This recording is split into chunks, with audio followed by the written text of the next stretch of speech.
அது என்ன உள்ளம் அமைதி பெறுவது? இப்பொழுது நீங்கள் வீதியில் சென்று கொண்டிருக்கிறீர்கள். உங்களுக்கு முன் ஒரு பயங்கரமான ஒரு மெஜிஷியன் செய்து முடித்து விட்டான். உங்களுக்கு அது ஒரு தந்திரம் என்பது தெரியும். ஆனால் அவன் எப்படி செய்தான்? ஒருவேளை இப்படி செய்திருக்கலாமோ? ஒருவேளை அந்த பொருட்களை அவன் ஒளித்து வைத்திருப்பானோ? நம்மோடு நின்றதெல்லாம் அவன் ஆட்கள் தானோ என்று உங்கள் உள்ளம் உறங்காமல் சந்தேகத்தில் அமைதியற்று போயிருக்கும். அது எப்படி அவன் செய்து முடித்திருப்பான் என்ற விளக்கங்களை உங்கள் உள்ளம் தேடும். அந்த விளக்கங்களை கொடுத்தால் மாத்திரமே தான் உங்கள் உள்ளம் அமைதி பெறும். இப்ராஹிம் அலைஹிஸ்ஸலாத்துக்கு அல்லாஹ் தான் படைக்கிறான் என்பதில் துளியும் சந்தேகம் கிடையாது.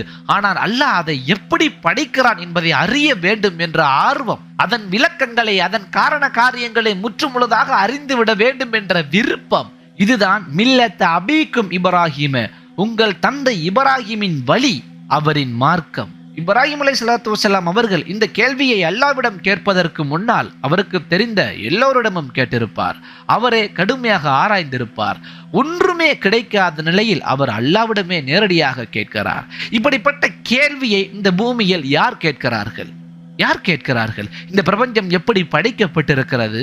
உயிரினங்கள் தண்ணீரில் எப்படி வாழ்ந்து கொண்டிருக்கின்றன? இந்த சூரிய சந்திரன்களும் எப்படி செயல்படுகிறது? ஆண்களும் பெண்களும் ஏன் ஒருவரை ஒருவர் தொடக்கூடாது?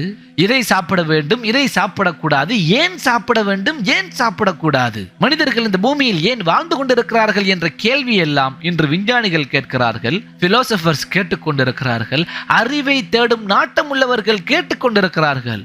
முஸ்லிம்கள் நாம் என்ன செய்து கொண்டிருக்கிறோம்? இப்ராஹிமுடைய வழி எங்கே?